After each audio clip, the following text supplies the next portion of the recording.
Really quick. See this telephone pole right here, and then see all the way out here. That's where the weight is. So in high winds, this is going to be stressed over time. Sorry. Yeah, that's why we say behind, on your right, on your left.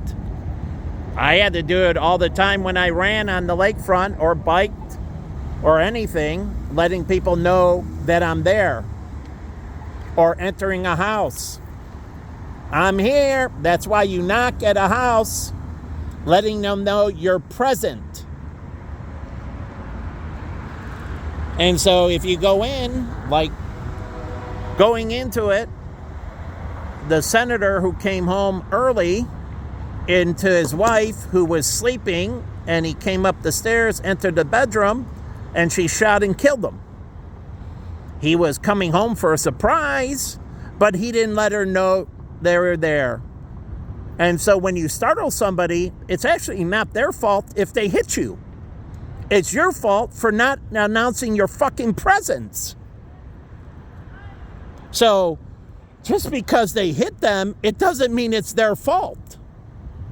So we have to understand that who's incurring or motivating the action.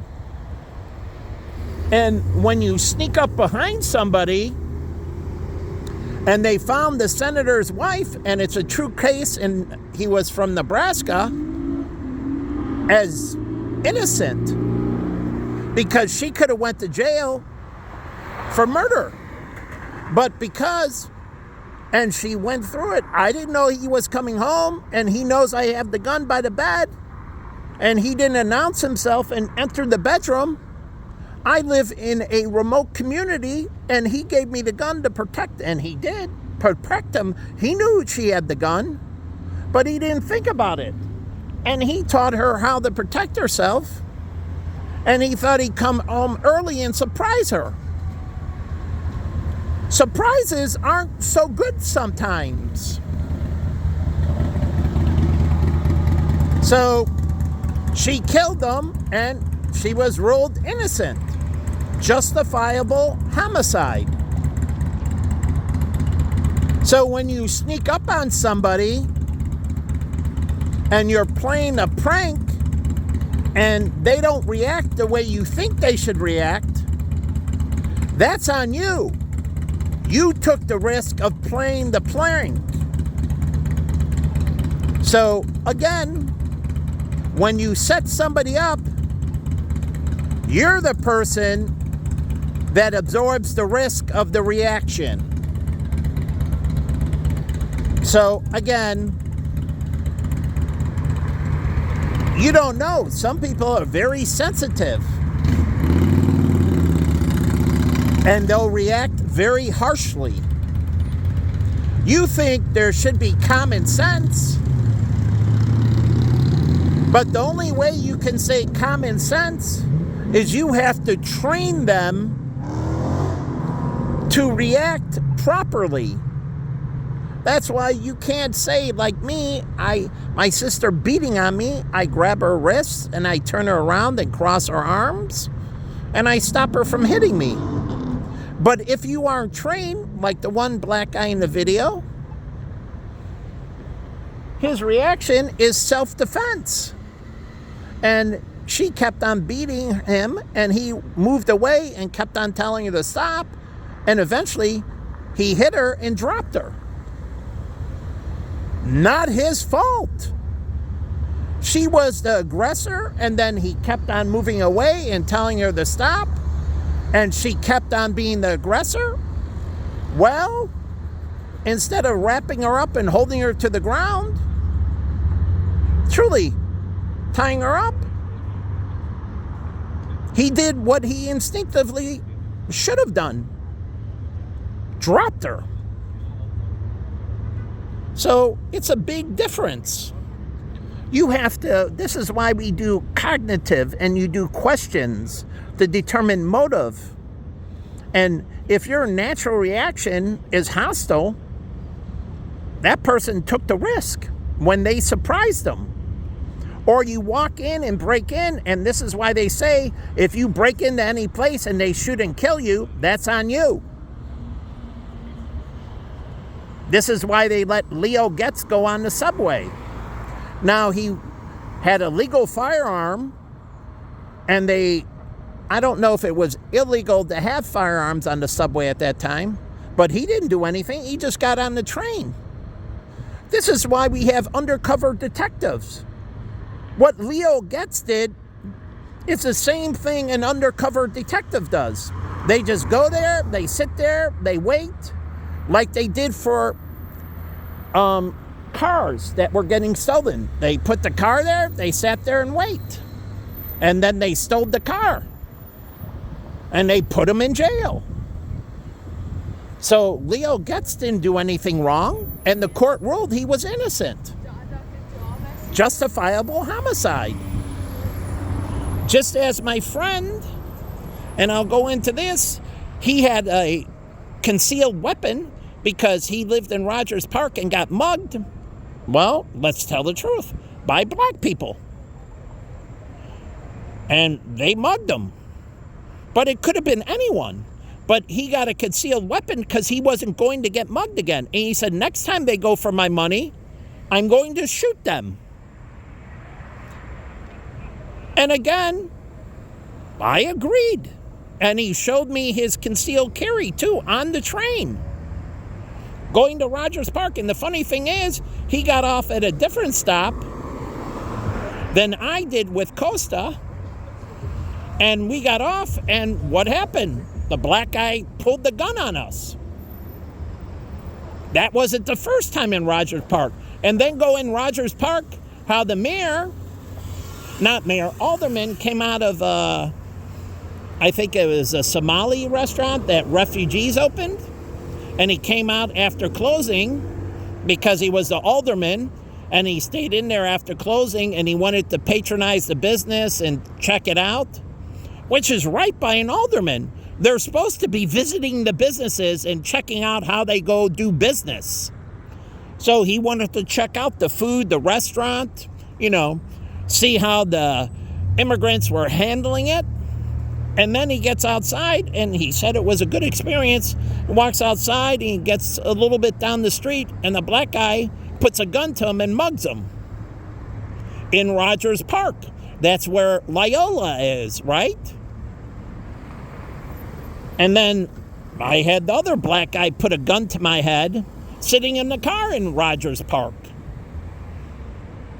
And so you don't believe in stop and frisk? Well, I believe in behavior, but if one particular color constantly has the guns, then it's reverse discrimination if you start pulling over Asians or whites. Because none of my friends truly had guns, and the ones that did, he was robbed before and brutally beaten up. As my other Hispanic friend, he was robbed on Orleans and brutally beaten up. He gave him all his money to these black kids. He gave him all his money. And what happened after he gave the money? They beat the shit out of him for fun. He was a small little Hispanic, and he's a barback busboy. He gave him all the money, and he did. And he thought they would just leave him alone. Now, after they got the money, they beat the shit out of him for fun. So you don't know how the people are going to react. So you can't think you give them the money and they're going to walk away. Or cases when they break in the house and you think that person broke in the house and they're going to tie you up, and then they're going to rob the house, and then they're going to let you go. Well, that didn't happen to the guy in California. He thought, okay, a black guy won the battle and tied up the family, but he wanted to torture him and kill him. And that's what he did. So you assume, and this is why they say when you do these things, it's on you as the predator. So when you tailgate in that, you don't know how the person is going to respond. You take on that. So if you want to risk, that's on you. You're the aggressor, you're the predator, and you inherently take on that risk. So when a tailgater does this, or you do this, you take on the risk. Just like coming out with the black guy who hit the black woman with a brake disc in the head. And he hit her and dropped her. She was laying in the street. That wasn't good enough for him. He picked it up, and my friend pulled me back because he thought he had a gun, and he said he might have a gun and you don't want to get shot. And I already had my friend Len, who called the cops, who worked at Spy Bar. And the funny thing is, there was a cop car right around the corner. 911 failed. He called the cops, and I told him right when I saw him in the alley, before she even got hurt. I got him, and he knows me, and I told him, radio downstairs, call 911 immediately. He called 911. He yelled back to me. Then they came out of the alley, and when she was running from him, he hit her, and she was in the street dropping her. And then he went and retrieved the brake disc and then stood over her and held it up, looking right down at her, and said, "Take this, bitch," and threw it right into her face. I don't know if she lived. And the funny thing is, this piece of shit fucking Chicago cop was right at Y-Bar around the corner, sitting on his fucking ass. This all happened just around the corner. And what was he doing at Y-Bar? Talking to the doorman how to pick up fucking chicks. And even when I told him to get moving, he didn't want me to interrupt him because he was too busy talking to him how about pick up girls. And I told him, fuck you, get moving. And then he rolled up around the corner and stopped immediately, Franklin and Ontario. I don't know. He didn't even ask for our IDs. I was an eyewitness. And they didn't ask for cameras. They didn't investigate it properly. There were many cameras around there. And he wasn't wearing a mask. He was clear as day, and he came out of the former Walter Payton. They have cameras inside the club. So why isn't he in jail for attempted murder or murder? And this is why I hate Chicago cops.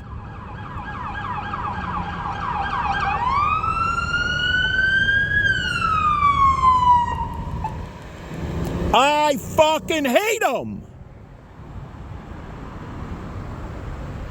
And so, incompetence. Where are the police on the RTA?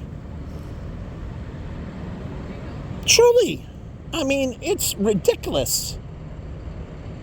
And so, you understand this stuff, and this is why we have eavesdropping. Things aren't part of your business.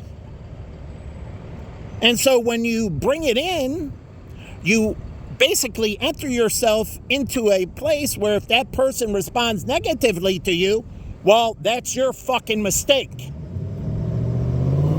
You're going to hell, you fucking spick! You fucking piece of wetback trash!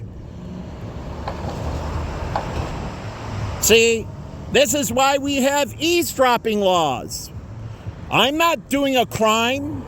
It's none of your business. And just like reporters, when they're reporting on a story, none of your fucking business. That's loitering. You can't stand there and watch the reporter. They have a right to be there to report on the story. You gotta keep on fucking moving. If not, they put them in jail for loitering. We have these rules that are supposed to be enforced, and people don't enforce them.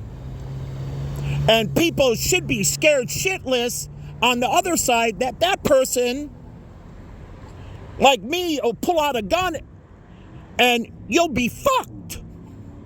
Because if it was good for all these black people, and good for and at Baja and many others trying to pull a gun and kill me, then why isn't it good for me to pull a gun on them when they're totally in the wrong and violating the law? Why shouldn't I have a right to take them out? So again, you mind your own fucking business and you call 911. And I watched the cops take away the phone on Division because it was an illegal video. You're not a reporter.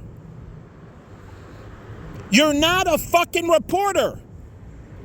And that's what they basically went around and said, I need your video. I need your video. I need your video. You're not the press. You have no right to take it. You don't have credentials. So show me your credentials. Show me your authority.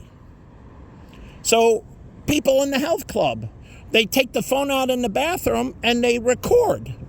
And all those videos I saw, truly, and this is the thing, just like Billy illegally recorded Trump in the locker room.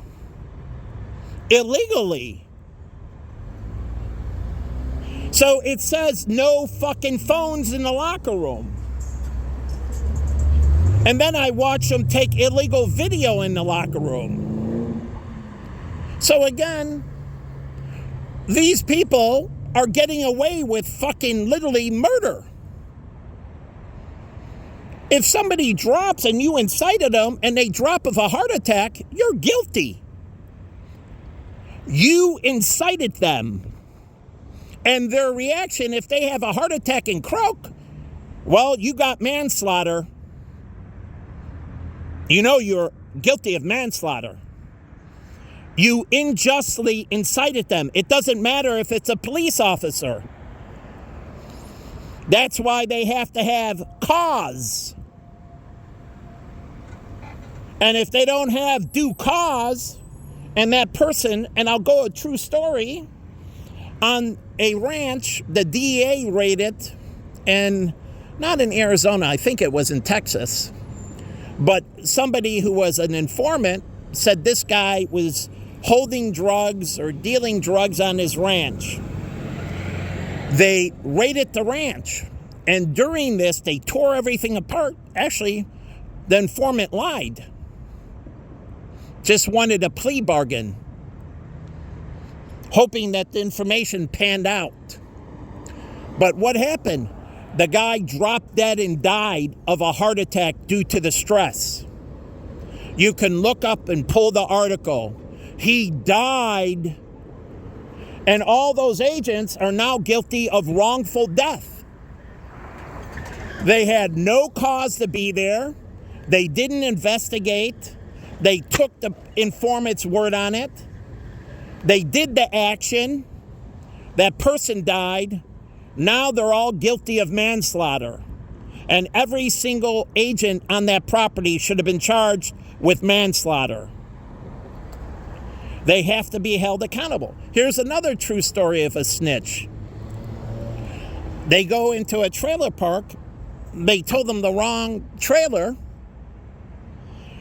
A little boy, his sister sleeps up front, he sleeps in back, heard somebody at the door, told her brother, she went back, he came to the front with the gun, waited for him to open the door to protect him and her, and it was the police, and they shot and killed him. And they found out the informant basically gave the wrong information, and they killed the kid. He was only protecting himself and his sister. They were at home alone. But I go over all these injustices on all sides, and then these people think they know what the fuck they're talking about, and they talk back to me. And no one fucking throws them in jail. That's why I like Singapore, where they cane people. You pull over the car, you bring them to jail, and you start the fucking beating. That's what they deserve. So let the beatings commence, and forever beatings. Never let them stop.